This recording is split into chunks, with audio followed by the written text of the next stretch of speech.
I'm going to try to lay out a model of connection that's designed to sort of lay out the interactions between going from a stranger, where there are two people, to a collective action or a joint action.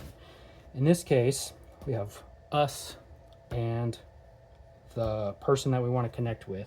The goal is a jam session, and what that is a type of joint action. So the question is, how do you go from stranger to aligning, coming together on joint action? If we start with the understanding that we're two people sort of in our own areas with no context for each other, there are a few building blocks that are sort of required to get us towards each other and then up towards our joint action. The first thing, and again, I'm sort of working through this. This is a trial run of the idea, is for us to have any type of interaction versus this person just running away screaming, they have to answer the question, are you going to steal from me? And so I think the first question is this person a physical threat? And that allows any type of connection at all. We have to answer that question before there's any type of, even any type of conversation. Now, once we've established, oh, I'm not a physical threat, and their expectations match our behavior, now we have a level ground to start on, and we can start interacting. The next level, they're going to ask themselves, okay, is this person going to embarrass me? Because the person that you're interacting with on the street, you could know they're not a physical threat, but if they're going to pull their pants down and scream, that breaks the relationship again. So the second thing is social safety.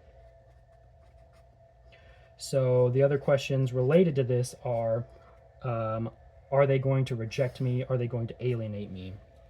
Or am I going to be rejected or alienated because of this interaction?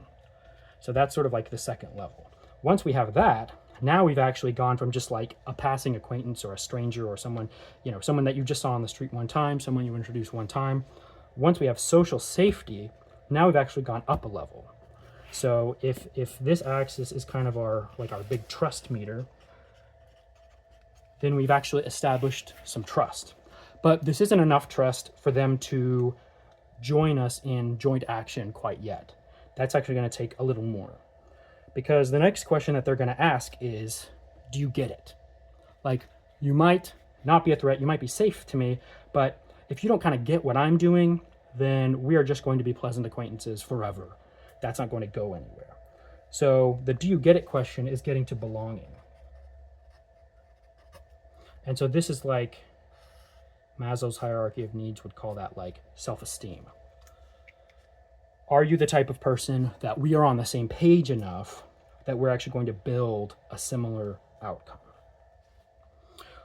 This is like the critical step in terms of like this being like functional trust.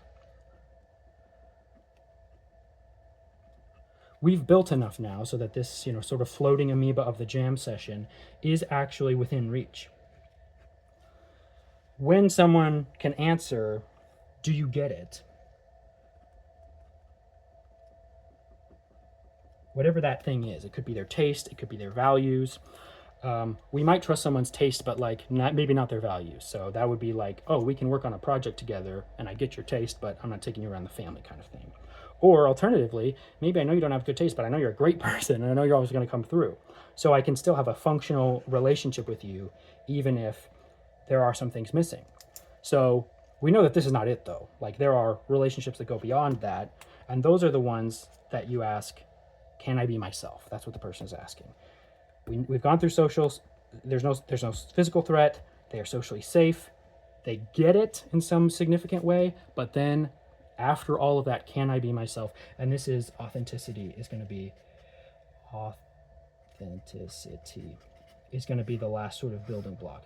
And this gets us actually past the jam session into like the dream band, actually. This is the foundation for a long-term relationship.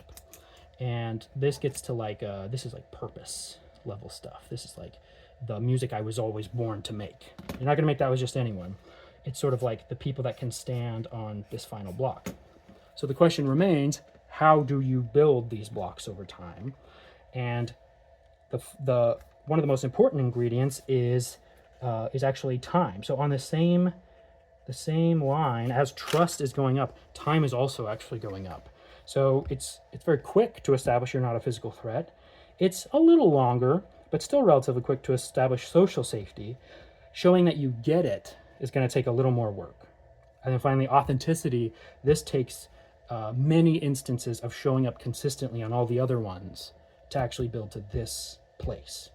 So going back to square one, again, we have our person that we want to connect with. It makes it faster to go up trust and reduce the amount of time by thinking about what their expectations are and just being aware of how our behavior might or might not connect to that.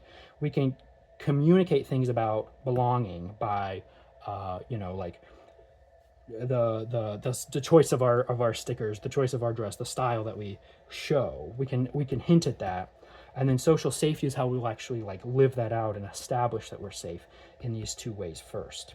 So if I'm looking at this person, okay, how do I go from 0 to hero here?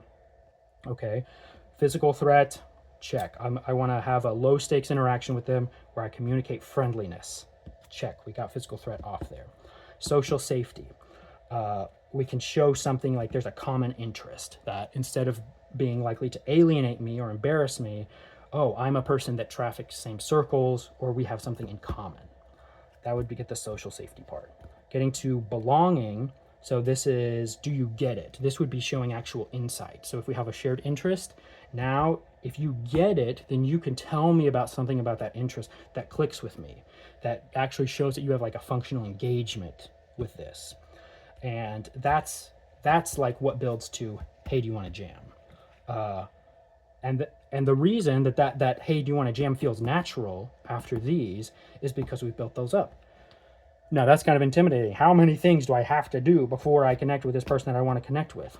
Well, I think that's where time comes in again, is like how much of what is the best way to show this person that I have consistent behavior over multiple iteration or multiple periods of time, or at least with multiple interactions, because that will show if I am consistently friendly and I am consistently showing to be that I'm socially inclusive and I sort of want to bring them in rather than reject them, then belonging is right on the tip of our tongue already. If we've already done those things, then belonging is just a matter of having the opportunity. And these could actually even be combined over something like, hey, I saw your sticker collection. I think this one might fit. Could I want to give you this sticker. Or I saw your music was really cool and it aligns with my music. I want to share it on my socials. Or we have a common friend, and this friend can speak to my social safety because we're linked that way. Oh, but they also like our music too. That also speaks to belonging, and that can fast track this as like other relationships. So in the same way that other contexts too can. Oh yeah, I see that we vibe on these two, so I can show you my belonging by showing you how I operate. We go to an artist meetup, we go to a show, we go have a beer at a music venue. Like these things that show you that I operate in your context that makes sense to you, that allows me to contextualize you quicker and actually ramp up the trust faster than operating without context. Because again, they're just asking, hey, is this person gonna be crazy? Are they gonna steal from me? Are they gonna act erratic? We show consistency through multiple interactions with actions of goodwill, relationships, environments, shared taste, and values. All of that builds to the big ask up here, which can be built up with smaller asks. Like you get into the shared environment by asking like, okay, hey, I'm going to this thing on Friday. See you there if you want to, because that puts no obligation on them. That's a good ask early on.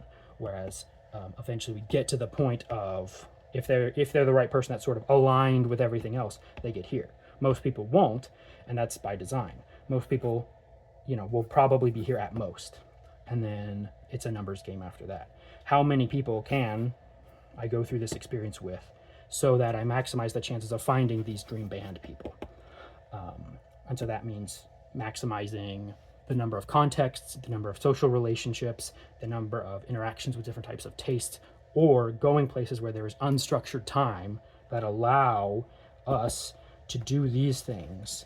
The more unstructured time I have with other professionals that I can show social safety and that I'm not a physical threat, and then in like a music context I could show belonging and that I get it, then I'm sort of doing like a 3-in-1 with these.